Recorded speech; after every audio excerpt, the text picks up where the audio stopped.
first of all, yeah, Ellen, wonderful presentation. Thank you very much. I think you covered it, covered a lot of really good content, and in my opinion, it wasn't at too high a level. So I really appreciate that. Well, Cameron, you're very smart.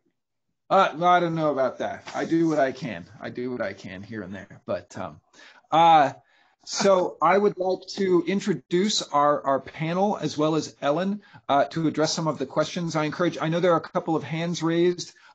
Let's try to at least initially write questions into the Slack, and I'll try and pull them from there just to make sure everyone has an ability to ask questions and it isn't just dominated by whoever's first in line with their hand up. But so our panel is made up of course, Ellen Zweibel. We also have Erin Boettcher, who's joining us from Chicago, Blakesley Burkhart, who's here from Rutgers, Phil Hopkins from Caltech, Christophe Pfrommer from Potsdam, and who's my fifth? Oh, Yan-fei Jiang from CCA. I believe is here. I haven't seen his video, but I presumably is also here. Oh, yes, there he is. Okay, excellent. So awesome questions, a lot of really good discussion in the Slack. And I guess one that was getting a lot of attention, and perhaps this is great because we have some numericists here as well. So with the bottleneck process that was being described by Ellen, and the fact that you really need to resolve the structures of the individual clouds as they're being accelerated and heated in the process that you described, it seems like computational simulations may be able to get this, but may not be able to resolve these structures. Do you have any suggestions for ways in which we could implement a subgrid model or something like that to be able to capture this and what that might reflect on the overall behavior of the CGM?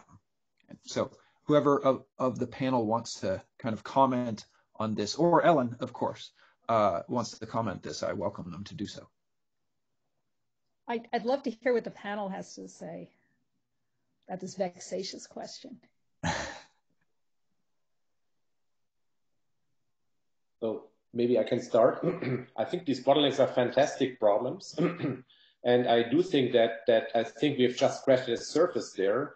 So what we should probably definitely do in the next sort of generation of hydrodynamical models to also couple the alpha fluid to the cosmic rays, because if you don't do this and if you assume the steady state flux, then you sort of assume that the cosmic rays are moving at the alpha speed, and that may not be always the case in this equipartition. So if you actually at the same time model the growth and the damping of the waves, then you can actually model situations where you have supernovaphonic streaming. But I think the real progress in this field will come about by doing PIC simulations, where you actually model from first principles the streaming cosmic rays and the various damping processes, where you will be able to study in detail what the actual sort of microscopic physics does. And then by coarse graining the PIC simulations, we will possibly be able to have some proper closures that we can then implement in these large-scale hydrodynamic models and make some real progress there. It's a lot of work ahead of us. Yeah, if I can just add, I completely agree, I think, with what Christophe said. And, you know, as somebody who came at this from the galaxy side, not from the plasma physics side, you know, I've been struck as I've, you know, learned more about the literature, how big the gap in scales is still, you know, and how relatively little, you know, work there's been. I think there's been some interesting advances on hybrid MHD PIC methods that might make it more possible to actually probe, you know, the scattering processes in detail. But, you know, even the sort of simplest, you know, scatter off of turbulent fluctuations models still have enormously large uncertainties in what the scattering rate would be that I think can really only be addressed with those kinds of calculations. Yeah, I often think of this particle and cell.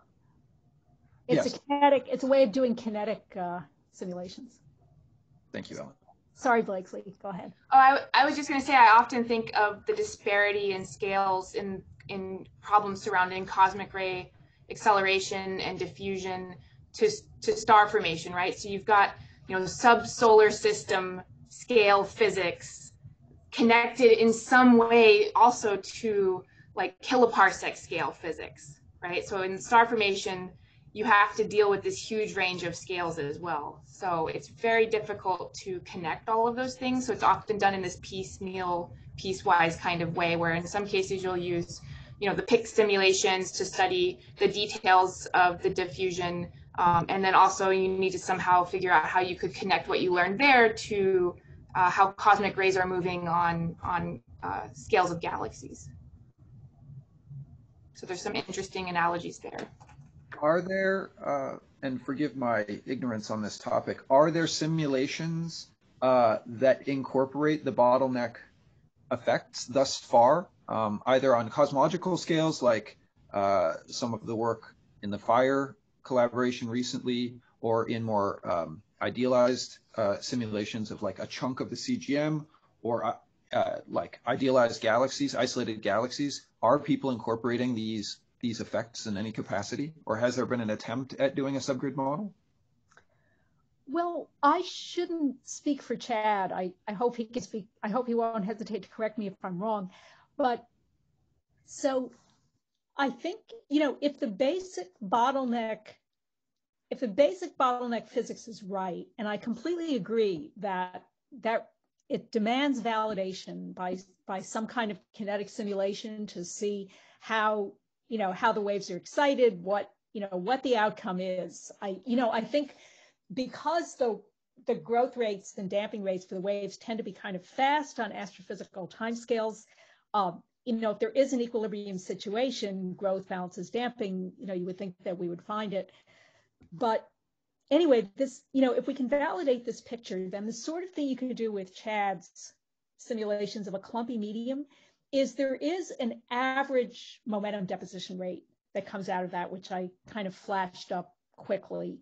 And so, one could say, well, if you have a clumpy medium with such and such a filling factor and so on, this is how much momentum the cosmic rays will deposit. This is how much energy the cosmic rays will deposit. And that might be a way forward.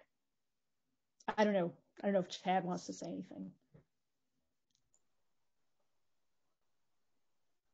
Yeah, Chad, feel free to chime in here. Okay, yeah. Well, I was just adding in something that, we also tried to quantify like how cosmic rays sample their environment, right? Like, do they spend most of their time in the diffuse gas, or do they actually penetrate into clouds? And we tried to quantify that. And I think that's something really important that, you're not going to be able to find very easily in cosmological simulations where you can't resolve these small scale structures. So I think there's really there's kind of a critical need for these like mesoscale simulations where you're looking at, highly resolved multi-phase gas. And we're finding that, it depends as well on the magnetic field strength. So maybe this is huge motivation for people to try to constrain the, plasma beta and the CGM, but whether cosmic rays penetrate clouds or kind of squeak through the cracks is something that you're only going to find in these highly resolved simulations, and it depends on the magnetic field strength. And if I could just say one more thing, which I think might address Christophe's point. So the simulations that I showed of Chad's, alphanic streaming was not assumed. The streaming velocity was calculated using a balance of growth and damping. So there are formulae in various appendices of Phil Hopkins' papers that give convenient formulae that we've also checked. And yeah, you don't have to assume alphanic streaming. You can adjust the streaming rate to the local conditions.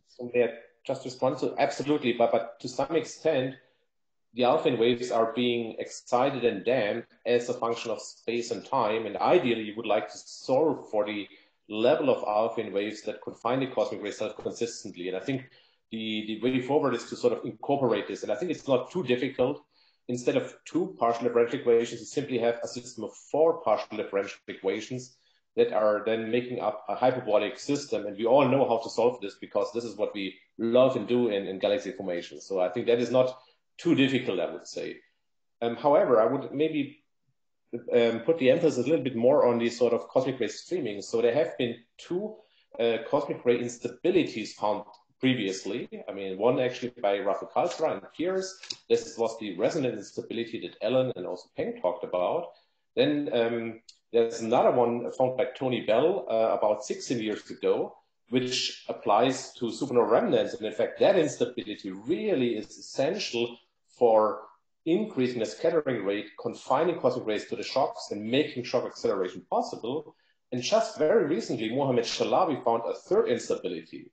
So just looking at smaller scales, it turns out there's yet another instability. And instability means you excite waves, and waves mean you scatter particles, and that has a lot of consequences on how cosmic rays are confined.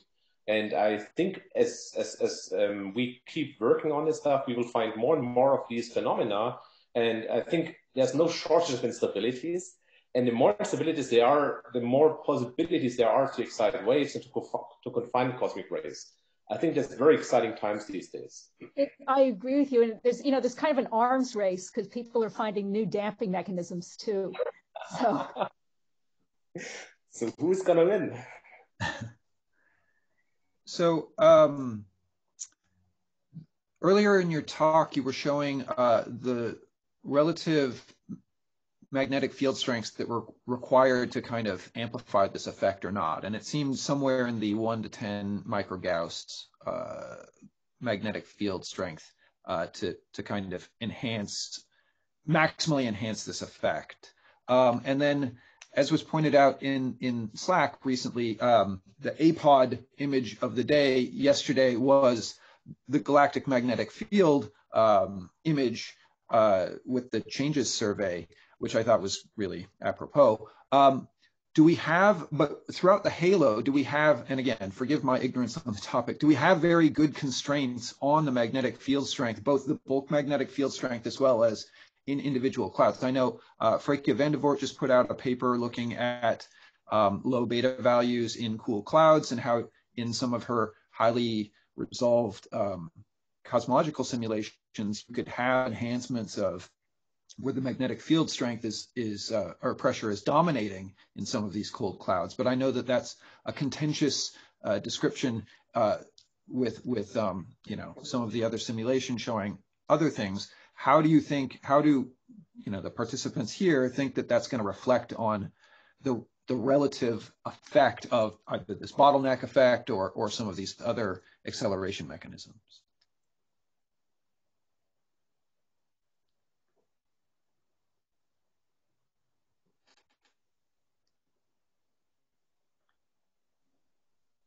I guess it was too controversial a question.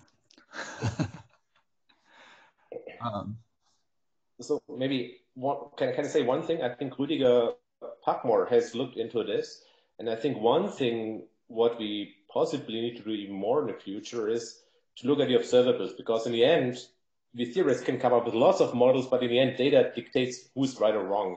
And one thing I think we need to sort of consider seriously are rotation measures of galaxies from within the Milky Way. We actually have there are great images of all sky fairy rotation images, like the map by Niels Oppermann, and from external galaxies. And I think one thing we should try to sort of match as closely as possible are the observed rotation measure maps and to see whether we can reproduce things. And then, of course, there are the fast radio bursts, which provide yet another constraint to these magnetic field strengths within the galaxy as well as within the halo. And tragically, without getting this right, we won't get cosmic ray transport right, because unfortunately, the alpha speed scales with the magnetic field strength. So if the magnetic fields are slightly off, the cosmic ray transport is off, and then, you unfortunately are sort of caught in this sort of nonlinear loop, which you can't escape. That's an excellent point. For any of the representatives, I don't know if X or Brian Gainsler or any of the other FRB heavy hitters are present. Do you, or just does anyone in the audience have any decent predictions for the timescale over which we'll be able to well confine the rotation measure of various different sightlines through the FRB and have kind of a bulk estimate of magnetic field as it goes through the CGM from that direction?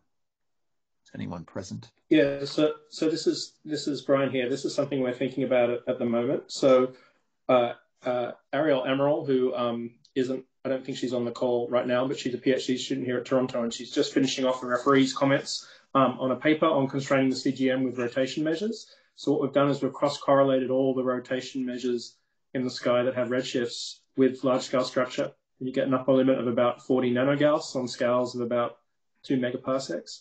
So the next step, the problem is we only have 2,000 rotation measures over the entire sky. We want to increase that by a factor of 10 or 100. And so the next step is this survey called POSSUM, the Polarization Sky Survey of the Universe's Magnetism. And that's going to increase the number of rotation measures in the sky to about 1 million. The current study out is about 40,000.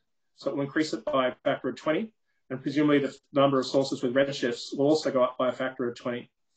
That should lower the sensitivity to CGM magnetic fields by about a factor of 4. So if the CGM magnetic fields are 10 nanogauss or stronger on scales of megaparsecs, I anticipate that we should have a signal when the survey has data, which will be, starting in the next few months. So in about, 4 years or so. I can make a comments on behalf of the Changes collaboration.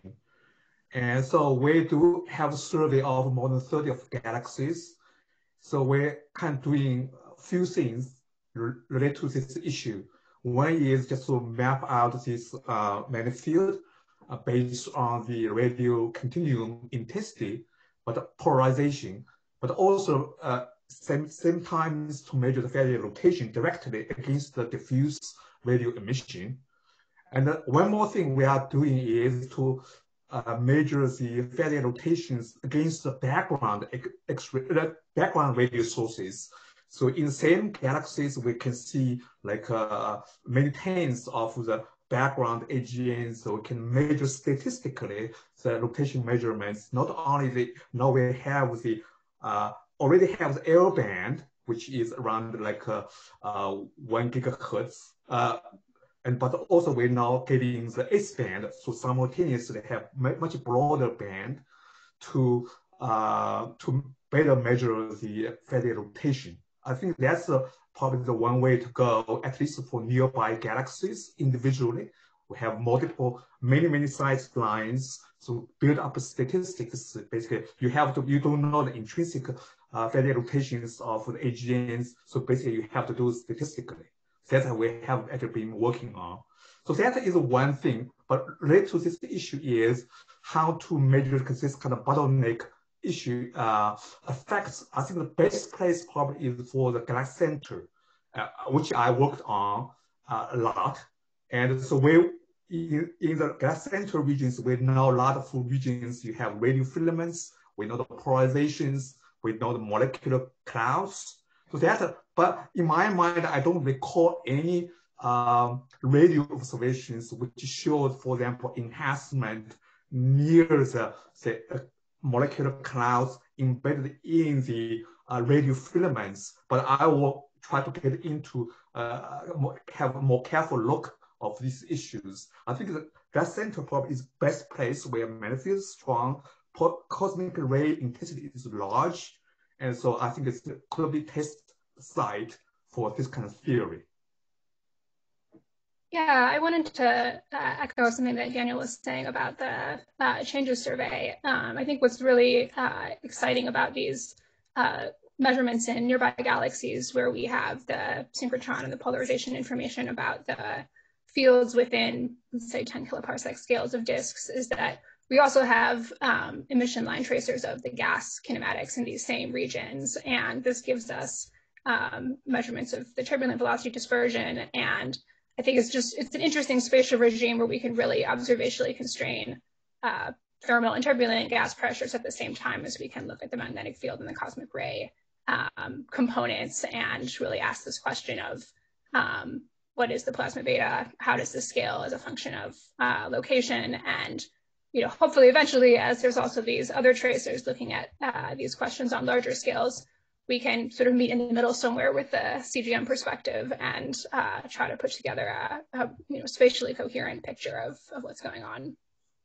So it really is a multi-wavelength effort to be able to confine both the turbulence levels as well as the magnetic field strengths through radio, through optical emission, through FRBs, a variety of different things. Yeah, we also have HR alpha survey and also X-ray survey. So we basically covers all the different phases of the CGM, but mostly in the low halo.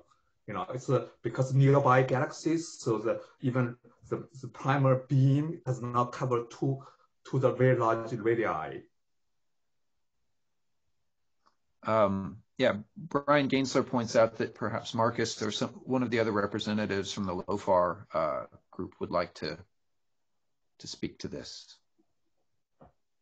Yeah, I'm not an expert on any of the REM CGM probes with LOFAR.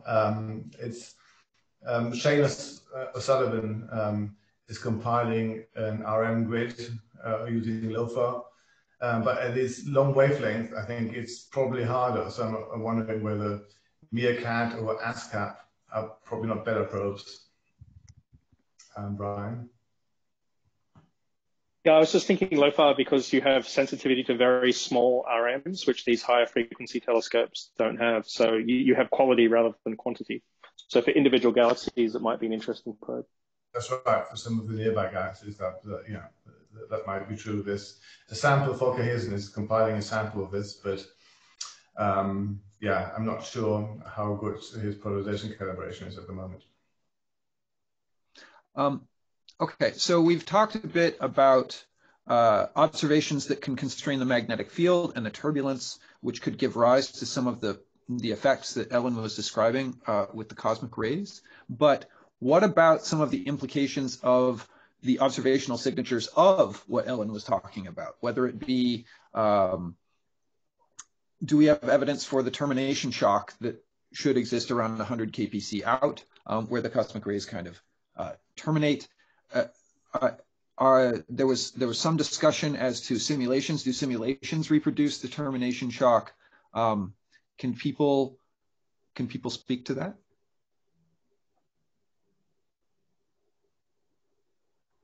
I can make comment on that.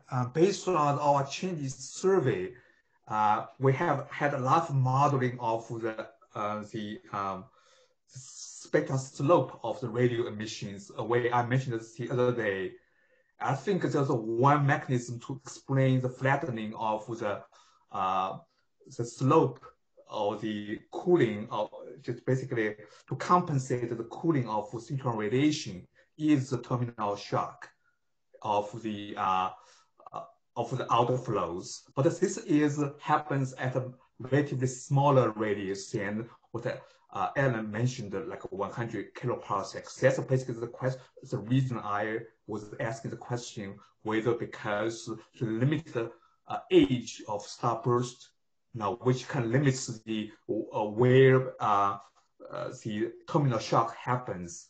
I think basically if you think about the starbursts typically will have age less than about 100 million years, so probably the terminal shock will not be far away from the galaxy.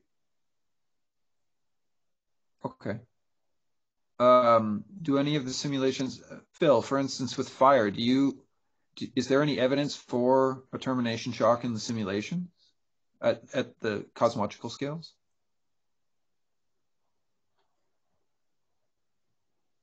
Sorry, I've got a kid shouting in the background.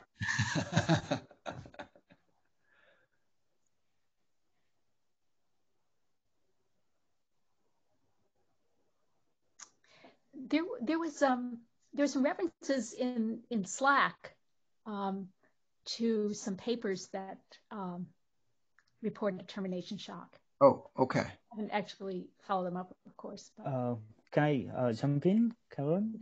That you, yeah. Oh. Yeah, I posted those papers. So those are very idealistic simulations of starburst galaxies. And the termination shock, we always find that for given star function rates, it's roughly, like 10, 20 kpc. And the termination shock doesn't actually progress,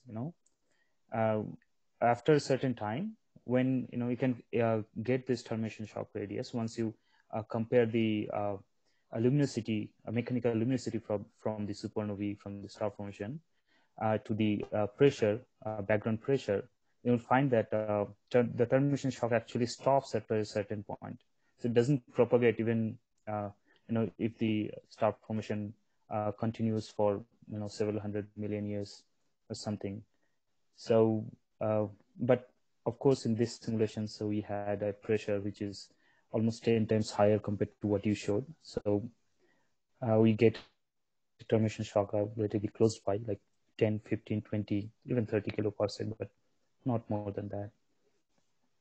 So I don't recall I see any calculation of the acceleration of particles. I think that is needed, because basically what kind of increase of the cosmic ray radiation. No, I think the simulation itself is useful, but at the same time will be useful to have calculation of actual acceleration of particles, and then what kind of energy you produce, and then what kind of intensity or polarization you would expect. That'd be nice.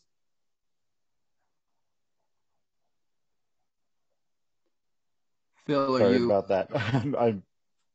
I'm back, but the question for me was from you about whether we're resolving. Yeah, for a termination shock or anything in the larger cosmological simulations. I mean, it depends on what you want to ask about what we're resolving. Are we resolving, certain types of termination shocks in the sort of ISM and CGM as, structures? Yes. Are we resolving the, acceleration or reacceleration in the shocks? Definitely not, right? That's, that's not even possible really the way we've built it. Now, there's certainly people, Christophe and others, who've, talked about putting in, again, subgrid models for what that does to the particle distribution in the simulations as a function of some mock capturing scheme and stuff like that. And you can, that's a way forward there at this resolution. Okay. Well, so on the topic of observations, I think it was Tim Heckman brought up an implication about M82. So M82 has a very high star formation rate, obviously, and significant outflows, but it seems like the gamma ray flux from within M82 would be so high that it would essentially rob the cosmic rays of all their energy density, and they might not have sufficient pressure to enhance this, or to be the cause of the outflows that are seen associated with it. Is there any, I guess how do panelists respond to this? Is there sufficient energy to do both, produce the gamma rays as well as produce the outflows? Well, I totally agree. I don't think there is. I mean, this. So a former student working with me, Tova Joost Hull, looked at this sort of broadly, the question of equipartition across galaxies of many different types, and it's what you said, is you get to starburst type environments. The most extreme example she looked at was ARP, what is his phone number? 230, whatever. The collisional losses just overwhelm, even if you're accelerating cosmic rays in the normal way, the collisional losses just overwhelm the production, and you wind up with a very sub-equipartition cosmic ray pressure, and I think that reduces the ability of cosmic rays to drive a wind.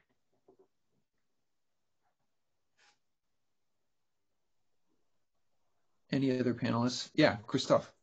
So I agree that that's a worry, absolutely, and the answer again depends on the porosity of the ISM. So I think I totally agree with what Ellen has said. So if you have a one-zone model of a galaxy, that is the solution what you get. But if you do have actually a multi-phase ISM, and then the question is really how long do the cosmic rays spend in the dilute phases, and how long do they spend in these dense phases? And I think that the answer is still open in this case. And then what we also do not know is what is the injection efficiency of cosmic rays. Is it effectively 5% or 10%? You know, if you basically sort of spend half-half, then you could do both. But I think the answer is actually open at this point. So it's an excellent question by Tim, but I think we are not yet there to fully answer this question. But I think if I may, there is actually one possibility to test actually what Ellen has said. In fact, if you look towards the galactic center, there's a way to test how cosmic rays are being transported. I mean, if I may show, I have actually 2 slides, if I can do this, Cameron, or? Sure. Sort of, if you have seen this was a Nature paper 2 years ago. The first image that the Meerkat collaboration released towards the galactic center is spectacular. I think our simulations are still far from actually sort of getting this realism, but what you do see is, you see these sort of magnetic filaments. These are very strong magnetic fields, hundreds of microgauss, and they have this very particular harp-like form. It's here, it's here, it's here. So what is it? If we don't know, but what we can do is, we can sort of build a model, and we can sort of look at the lateral synchrotron brightness along each of these strings of these radio harps, and then we can sort of inject cosmic rays and see how they are transported. And if you do what everybody does in this field, diffusion, it works sort of okay in the first string. It works horribly towards later times where we believe cosmic rays should be diffusing. If we instead go to the self-confinement picture that Ellen and Peng have talked about, then in fact you have a beautiful match, especially at late times. I think that is the first possibility, and I should actually mention this is work done by a grad student here at Potsdam, Timon Thomas, who has actually done an excellent job here. And I think we do have really a way forward to test this theory. So we don't just speak in theory space, we can really test this via observations. That's super interesting. Okay. Yes, so it was pointed out, Tim Heckman's question was a 2-part question, both in terms of how the cosmic rays can be responsible for driving outflows if they're producing all the gamma rays, and for other high star formation rates, large associated gas densities in typical star formation galaxies at cosmic noon. Does this imply that the cosmic ray energy gets drained too much into gamma ray emission and can't be responsible for producing like this super outflows that we see in galaxies at higher redshift? Maybe I can say something about that. You know, I think the uncertainties that were just raised all apply tenfold at high Z, where we don't have any real observational constraints on the cosmic ray populations.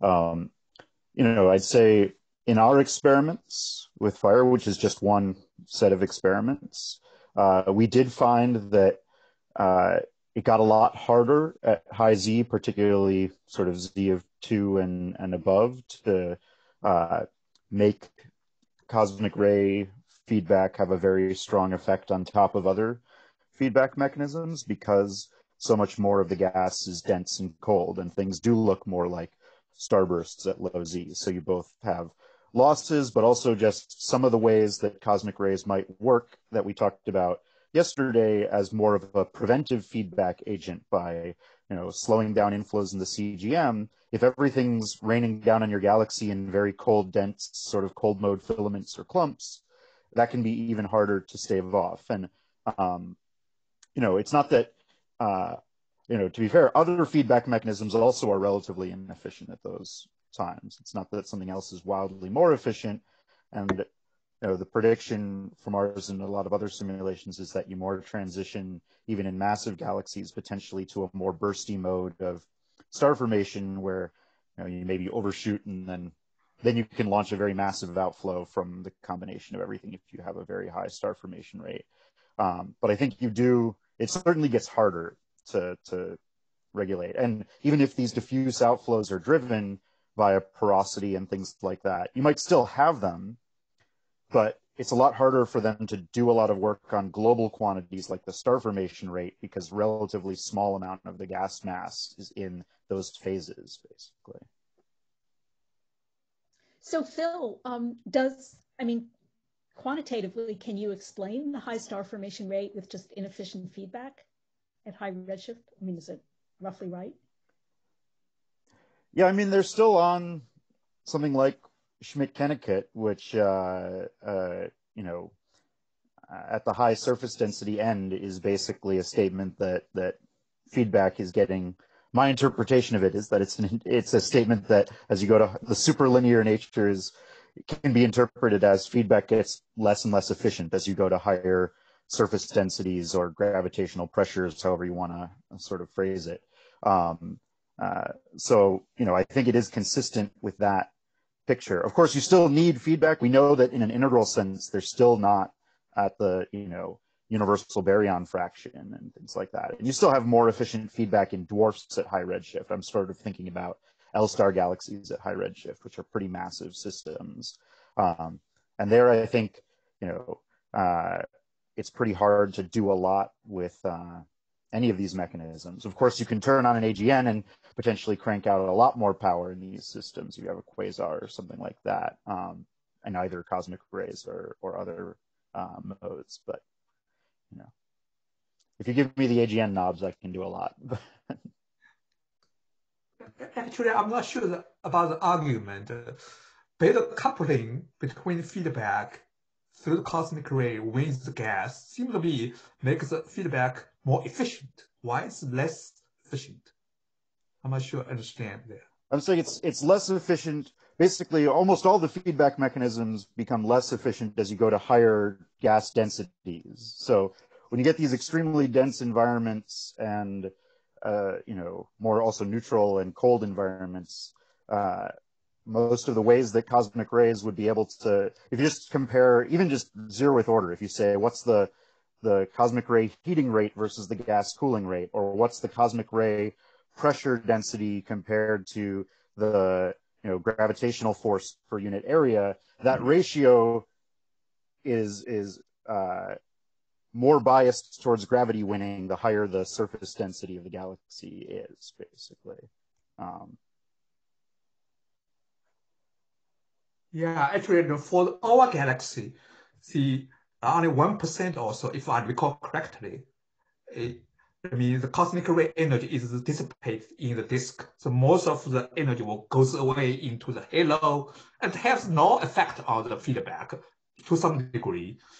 And but in the high redshift galaxies, if more is confined into the gas self or push the gas away, of course, there's a lot more radiation, but still, I'm not still clear what, exactly quantitatively that makes the feedback. I agree, relative to the gravity, probably you have something, to compare with, but still, I think the coupling makes things more efficient.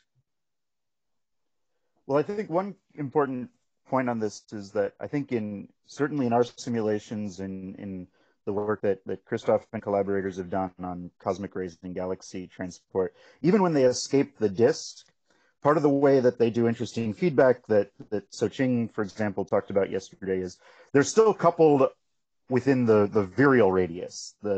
Even if they're escaping the disk, they're still doing that work somewhere in the CGM. And it's proportionally easier in many ways for cosmic rays to do interesting feedback work if their coupling is dominated in more diffuse gas in the CGM. I mean, everything's easier in the CGM because in that sense for feedback, because the densities are lower, the cooling times are longer, the pressures make it easier to do that work. So I think there is a difference of what would happen if you're coupling everything in the disk versus in the CGM. But I think the fundamental assumption of these models is that the cosmic rays don't, their mean free path is always short, very short compared to like the CGM length scales. So they're still coupled somewhere. I think Christophe had something to add.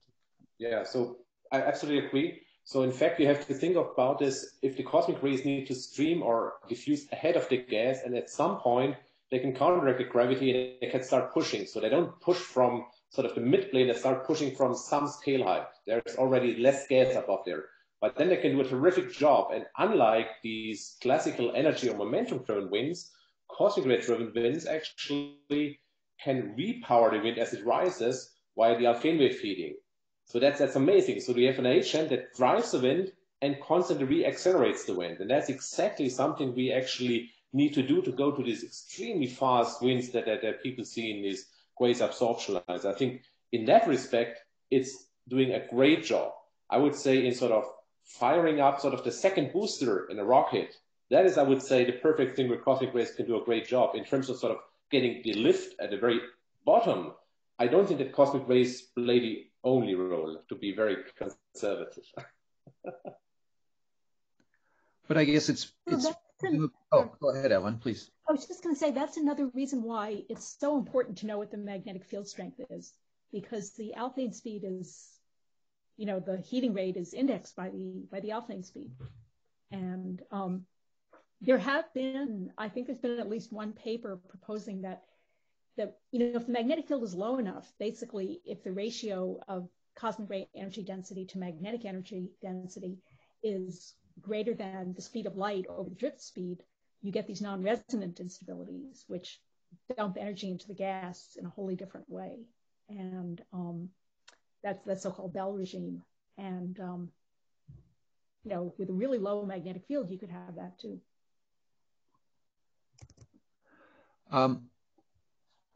Todd and Marcus have been waiting with their hands raised for quite a while. Todd, I'll let you go first. I think you were the first. Thank you for a nice talk, Ellen. For a non-expert like me, I found it to be quite interesting and enjoyable. So I have a question that might be premature given all of the issues that folks have discussed, but wondering about how we might use observables to test these ideas. Could you comment on how cosmic rays would affect the ionization state of clouds, especially circumgalactic clouds? We have a lot of information on various ions in circumgalactic clouds, and so I'm wondering if the ion ratios or other aspects of the absorption line systems could provide a signature of some of these interesting effects that you discussed. But, you know, I'm really a beginner at this. I'm appreciating, you know, there's questions about how the cosmic rays sample the clouds and stuff like that. So maybe we're not there yet, but if you can comment on that, I'd be quite interested. Thanks again. Thank you. I think the first person I heard about metals far from galaxies was you when you visited Wisconsin many years ago. But so I keep coming back to the question of what the MEV cosmic ray population is doing. And partly it's, you know, so does the MEV cosmic ray population float up and down with the GeV population? Should we think of them as the same? So that's, you know, that's a question that applies everywhere in the disks of starburst galaxies as well as in the CGM. And then, you know, there's this question of what happens to all the GeV cosmic rays that are enfeebled by adiabatic losses. And I think that the ionization stages and more generally interstellar chemistry are, you know, have been really underutilized in trying to get a handle on these questions. And I think they're very important, and I think that we know enough to solve them. So this is something I'd like to work on by myself. Rotation of the Earth slows down a little more.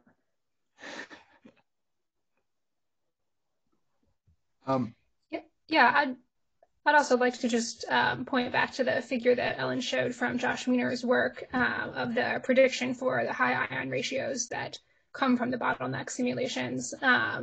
And something that seems interesting to me is I think we could add other observables that we have, including cloud size and potentially cloud kinematics, that if relative kinematics of the low and high ion phases. I know that's something that we've seen from Todd, these observations where those are well aligned. I wonder if these essentially ion high ion states found on the skins of these clouds are a picture that is consistent with that. And so just the potential to piece together maybe the geometry and kinematics with the ionization states, I think could be really interesting, and doing that in different, in halos with different star formation histories, to see if we can pick out an influence of cosmic rays, because there are so many other factors that can also contribute to shaping those properties. Some way of trying to get a handle on something about the cosmic ray population simultaneously. Well, and in fact, this relates to a question that Jiang has brought up in the Slack chat, and that is, are there well, first, what does the injection of cosmic rays into these cold clouds actually do to the size structure and the morphology of the clouds? And does that provide us with an observational signature that might go hand in hand with some of the effects that Erin points out and Todd potentially points out in terms of ion ratios and such? Do we have a good idea, both from the analytics side or from the simulation side, how the injection of cosmic rays into a cloud will change it? Well, the clouds there are a couple things that happen. The clouds get stretched because of this differential force on them. And the other thing that happens is that they seem to get pigtails. I don't know. I don't know if there's time for me to share my screen. Yeah, go ahead. Yeah, let me get back to. Just as like the bow shock hits the cloud and it develops these turbulent flows in the. It seems to be an edge effect, and okay. I guess Josh, we first saw this in Josh's work, but yeah, let me see if I can bring this up. But it seems to be robust, and Chad saw it. Chad saw it too. Here, this is not the best picture, but these things here, these get very long, and that, I don't know if something like this is observable, but this is, well, these tend to be magnetic surfaces also, but a lot of interesting stuff does go on at these interfaces. So I think we need more modeling, but I think there probably is something.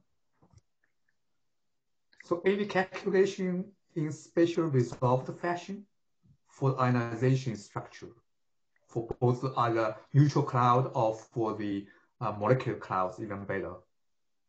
So far this is what we have. This is Josh's work that Erin was just alluding to. And now something that does not show up here is that although the ratios, the ion ratios are pretty good, the absolute values of the ion column densities are pretty low. And you would actually need a great many of these to add up to the total column densities that we see. And then of course that would raise the question of velocity dispersions and line widths and things like that. We have not done that. I don't know if Peng has any comments on this. No, nothing to add. I agree. You have to add on quite a few, and then all those problems come about. And actually, I'm also curious how the pressure anisotropy effects would affect these line ratios. Do you have thoughts on that? Well, I have mostly been thinking about the pressure anisotropy. Okay, so the absolute value of the pressure anisotropy is too small to really affect force balance, if, assuming that that it's kept near marginal. Really, the perpendicular and parallel pressures are almost the same. But, and I have mostly worried about this in the regions, really the intercloud regions, not the interfaces. Do any of the other panelists or participants have any comments, especially from the simulation side, on how the presence of the cosmic rays might change the clouds and make some sort of observational signature?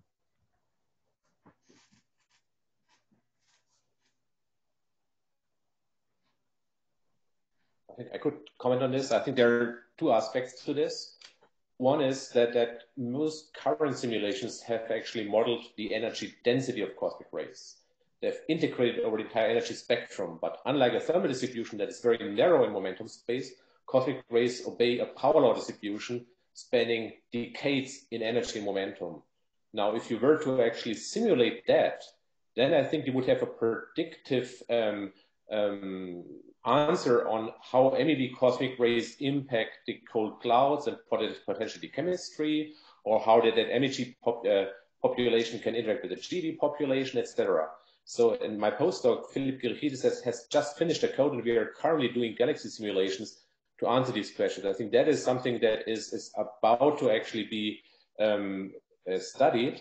And the other aspect is actually, it really matters whether you actually can confine a cloud or disperse a cloud, depending on how well you couple the cosmic rays and what damping actually dominates there. And then I think, again, at the moment we do some experiments that are very interesting. The real progress there will come from PIC simulations, where we actually look at if you go from one region where, say, non-Orlando damping dominates and couples the cosmic ray effectively, to a region where ion neutral damping, which is much stronger, dominates, and then makes the cosmic ray sort of escape much faster. And I think we need to really understand how the interplay of these various damping processes on the cosmic ray propagation sort of conspire or sort of combine to sort of tell us what is the dynamical impact on this cloud. So I think we are just sort of starting to sort of learn about these different mechanisms, but I think we are far from a final answer at this point. Okay. One thing I want to add is that I think a very interesting follow-up based on chat work is actually try to form a lot of clouds based on, for example, thermal instability so consistently instead of using a spherical cloud. And then you can put your cosmic rays. So there are the students in CCA working on that. A lot of signature, like Ellen mentioned, is still there, but I think they are more complicated once you put all the clouds that form from the thermal instability. And also you can actually compare the difference if you have, say, like cosmic ray driven wind come in to collide all those clouds, and how that is different from the like thermal wind that come to collide with the cloud. You do see actually quite different structures of the clouds based on whether you have a cosmic ray comes in or based on whether you just have a thermal wind comes in. Another interesting, I think Pen probably also mentioned, if you really do like small scale, high resolution simulations of cosmic ray driven wind, there is actually a natural instability, the cosmic acoustic instability in the streaming case. And what that is actually doing that if you have a cosmic driven wind in the region, the cosmic ray acoustic instability can create a lot of shocks in the wind regions. And actually, once you have shocks, you have a density enhancement in the local regions. The bottleneck effect Ellen mentioned also happens there. And you form a lot of staircase structures in the wind instead of a beautiful power law people normally assumed. Those actually happens in very small scales. So I think there are also quite interesting implications on what that might tell us for the combination wind. Good points. Yeah. Thermal instability definitely seems like it behaves in a different manner in the presence of cosmic rays. And yeah. Marcus, you have a question. Yeah, going back to this question about subgrid models, I think it'd be nice if one could somehow quantify the cloud speed and their survival lengths, similar to what's been done in these few models. But of course, obviously there are quite a lot of parameters here, and the Alfvén speed setting probably the maximum of the cloud speed and other things. And one thing I was wondering about is what happens. So obviously all models so far are a little bit idealized, and but I'm thrilled to see that Chat has already done this clumping medium and a lot of added a lot of detail to it. But what happens if you put in an additional turbulent magnetic field on some smaller scale, does that then disrupt that whole picture, or could there be showstoppers, or is that these non-ideal field geometries nothing to worry about? So that question goes to Chad and Ellen, I guess, and anybody else.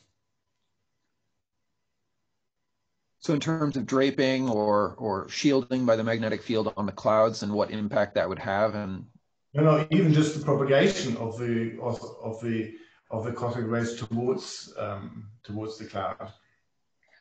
Well, you know, every time, so actually I started thinking about this this bottleneck problem in connection with magnetic fields in galaxy clusters, where the field is probably quite tangled and it dips in and out of denser regions. And what does cosmic ray streaming mean in a situation like that? And every time as you make the magnetic field more and more structured, I think you just push this picture more and more. And I guess I'm probably too obsessed with pressure anisotropy instability right now, but I think if there is and in fact, actually, when Alex Lazarian and Andrei Berezniak worked on this pressure anisotropy instability, they had in mind what would be the effect on interstellar turbulence. Could it be an important energy sink for interstellar turbulence? So I think that when you start considering magnetic structure that's not put in by the cosmic rays themselves, then you just amplify the opportunities for this kind of thing. Okay. Any other comments? Christophe? So I think one thing, that is an extremely interesting question, Marcus. And so if you sort of consider some structure, some inhomogeneity on the scale of cosmic ray gyro radii, so it will certainly modify the way the resonance happens, right? I mean, so in fact, you will get out of the resonance quicker, but you may actually excite a broader spectrum of unstable waves. And which of these things dominates is unclear at this point. In fact, Mohamed Chalabi has run PIC simulation of a very similar problem of an electrostatic, the so-called beam plasma instability. And there it was conjectured, if this happens to be along sort of a gradient, where you have a sort of, where the plasma frequency changes as a function of space, you will soon get out of resonance and there is no instability. But instead, what he found is you excite a broad spectrum, each of which grows a little, and the total action of these broad spectrum unstable waves set out enough energy that the growth rate was almost unchanged compared to the simple homogeneous background. So this was totally counterintuitive to what we have thought when we started this. And I think all these things need to be studied in detail, but I think the tool for doing this are plasma kinetic simulations, and we have to really sort of look at this in great detail, because there's so much to be sort of learned in this field. Okay. I still have lots of questions, and Greg, there are a number of really good questions, notably one by Greg Bryan in the chat, but we're past our 2-hour session, and I don't want to keep people when I know that there's still teaching responsibilities that people have and that sort of thing. Tomorrow we will have an open discussion where you can bring up whatever question you want, and then it gets upvoted within the infrastructure we have for the structured discussions tomorrow. So people can upvote the questions that they are super psyched about, and then we'll all discuss them. But I think that does it for today. Thank you very much for everyone. Thank you very much, Ellen. Wonderful talk. A lot of thought-provoking ideas here that I think are laying the groundwork for the future of this field. And our panelists, excellent contributions. Really appreciate having such a diverse background of ideas, both on the observational side as well as the analytic side and the computational side. This has been super awesome. So thank you everyone for your participation and thoughts.